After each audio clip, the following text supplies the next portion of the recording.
धन्यवाद। सर ये शराब आज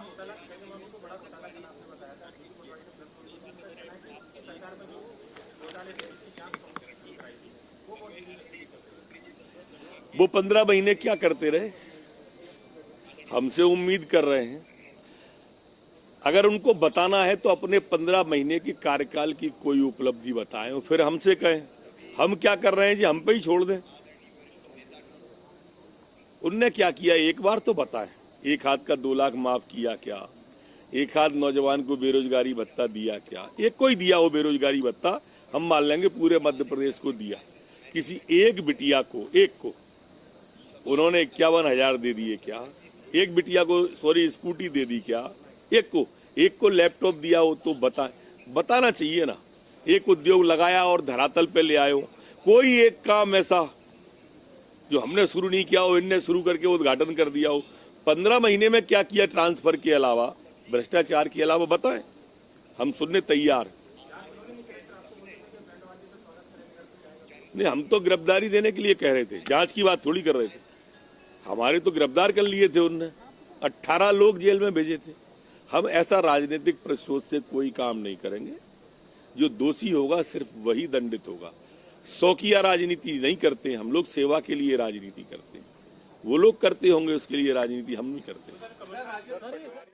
और इसलिए क्वेश्चन जंप लेने की तैयारी लोकल के माध्यम से करने का सोचा है।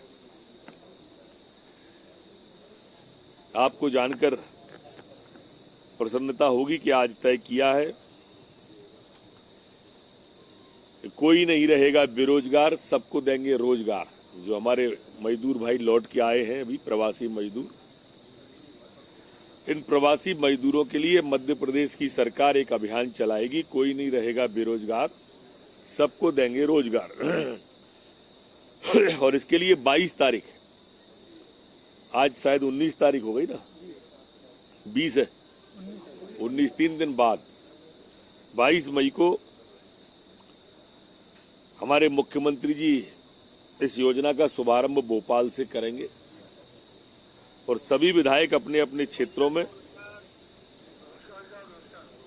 जनपद स्थान पर इसकी शुरुआत करेंगे और जॉब कार्ड बांटेंगे। जो अभी पुरानों को तो बढ़ चुके हैं, जो प्रवासी मजदूर लौट के आए हैं उनको भी एकत्रित करके 22 तारीख से एक अभियान की शुरुआत करेंगे, जो धीरे धीरे हर पंचायत में ये जॉब कार्ड बट जाएंगे।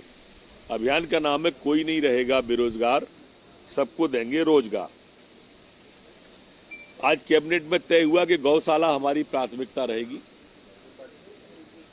और गौशालाओं के निर्माण हर पंचायत में। पंचायतों में हम इस तरह की जल संरचनाएं, ये सारी चीजें इसी से रिलेटेड मानना आप कोई नहीं रहेगा बेरोजगार के, जल संरचना भी बनेगी गांव के लिए और उस वहां के जो मजदूर लौट के आया है उसको काम भी मिलेगा। जैसे मंदिरों की भूमि है बड़ी और वो तालाब बनाना चाहते हैं, तो मंदिर सरोवर के नाम से मजदूरी हम देंगे। जो मजदूर आए हैं मनरेगा के वो खो देंगे और उसके मंदिर पर एक सरोवर बन जाएगा जिसका नाम मंदिर सरोवर होगा। इसी तरह से मंदिर उद्यान बनाए जाएंगे। जो मंदिरों में बड़ी बड़ी जमीनें हैं ना, जैसे अपने बीनागंज में ही आपने देखा होगा 750 एकड़ जमीन कोई बताता है, जो बड़ी बड़ी जमीनें हैं। हमारे रानी घाटी में बहुत बड़ा जमीन का रकबा है, तो मंदिर उद्यान अगर कोई बनाए तो मनरेगा के तहत हम उसे राशि देंगे और वो इसको बनाएगा। मंदिर गौशाला, जैसा मैंने कहा कि मंदिर अगर गौशाला खोलना चाहता है तो हम इससे उसको मंदिर की गौशाला बना के देंगे और वो गौशाला जो है उसमें निर्माण हम करके देंगे और वो मंदिर के पुजारी जी और साधु संत उसको संभालेंगे। इसी तरह से जल संरचनाएं गांव के अंदर बनाने का भी आज तय किया है कि ये सारी जल संरचनाएं हर गांव पंचायत में एक तालाब बन जाए, उसके लिए काम करें। माननीय प्रधानमंत्री ने जो पैकेज बांटे हैं उसने मनरेगा के लिए 40,000 करोड़ रुपया रखा गया है। अब इन 40,000 करोड़ में से हमें उम्मीद है कि मध्य प्रदेश को 11,390 करोड़ रुपए की राशि मिलेगी। मध्य प्रदेश में 22,000 से अधिक पंचायतें हैं